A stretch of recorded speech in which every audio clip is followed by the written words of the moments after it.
क्या आपने कभी सोचा है कि संसार में करोड़ों लोग हैं, लेकिन भगवान का नाम जप करने की प्रेरणा कुछ ही लोगों के भीतर क्यों जागती है?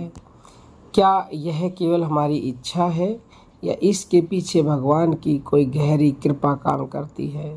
शास्त्रों और संतों का अनुभव कहता है कि भगवान का नाम जप भी भगवान की कृपा से ही प्रारंभ होता है। जब तक उनकी कृपा ना हो तब तक मन संसार की ओर ही भागता रहता है, लेकिन जब कृपा होती है तो वही मन भगवान की ओर मुड़ने लगता है। श्रीमद् भगवत गीता में भगवान श्री कृष्ण कहते हैं, अध्याय 10 के श्लोक नंबर 10 में, जो प्रेम पूर्वक मेरा भजन करते हैं उन्हें मैं स्वयं वह बुद्धि देता हूँ जिससे वे मुझे प्राप्त कर सके। इसका अर्थ है कि भगवान केवल फल ही नहीं देते बल्कि भक्ति के मार्ग पर आगे बढ़ने की शक्ति और प्रेरणा भी। यानी कि श्रीमद् भागवत पुराण में भी बार बार बताया गया कि सत्संग और भगवान नाम की रुचि बिना भगवान की कृपा से नहीं मिलती। अनंत जन्मों के शुभ संस्कार और संतों का संग मिलकर उस कृपा का द्वार खोलते हैं। संत कबीरदास जी कहते हैं कि जब मैं था तब हरि नहीं, अब हरि है मैं नहीं। यानी जब तक अहंकार था तब तक भगवान दूर लगते थे, लेकिन जब अहंकार मिटा तब अनुभव हुआ कि सब कुछ वही कर रहे हैं। नाम जप भी उनकी ही प्रेरणा से हो रहा है। संत तुलसीदास जी भी कहते हैं कि राम नाम की कृपा के बिना राम नाम में प्रेम उत्पन्न नहीं हो सकता।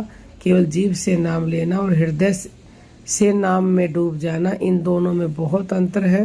हृदय में प्रेम जगाना भगवान का काम है। श्री रमण महर्षि से एक व्यक्ति ने पूछा, भगवान की ओर मन कैसे लगे? महर्षि जी ने उत्तर दिया कि जब भीतर से बुलावा आता है तभी मन संसार से हटकर आत्मा और ईश्वर की ओर मुड़ता है। वह बुलावा भी ईश्वर की कृपा का ही रूप है। संत बार बार सत्संग में कहते हैं कि यदि किसी के मन में भगवान का नाम लेने की इच्छा जागी है तो समझिए भगवान ने उसकी ओर पहला कदम बढ़ा दिया है, क्योंकि संसार में रहने वाला मन अपने आप भगवान की ओर नहीं दौड़ता। चलिए एक छोटी सी कहानी से समझने का प्रयास करते हैं।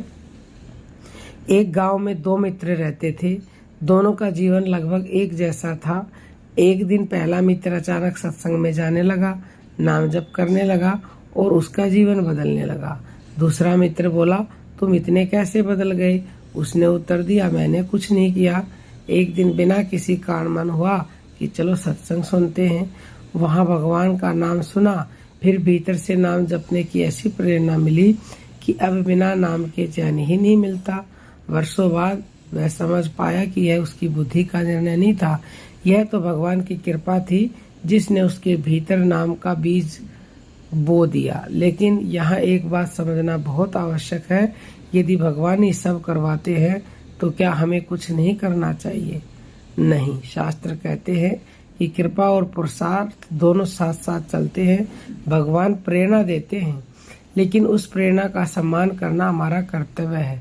जैसे सूर्य सबको प्रकाश देता है, पर खिड़की खोलना हमारे हाथ में है।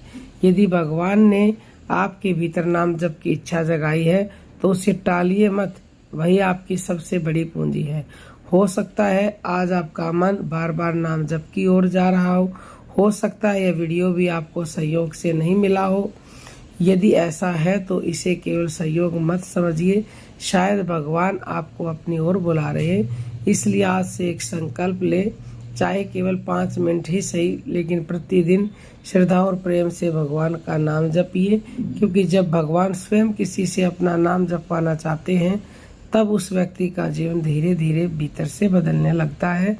याद रखिए, भगवान तक पहुंचने का सबसे बड़ा संकेत यह नहीं कि आपने भगवान को खोज लिया, बल्कि यह है कि भगवान ने आपको अपनी ओर बुलाना शुरू कर दिया है और उस बुलावे का पहला स्वर है भगवान का नाम। तो उम्मीद करते हैं कि आप भी आज से भगवान का नाम जप करेंगे। यदि ये वीडियो आपको मिली है तो अब हम अपनी वाणी को विराम देना चाहेंगे। जय जय श्री राम।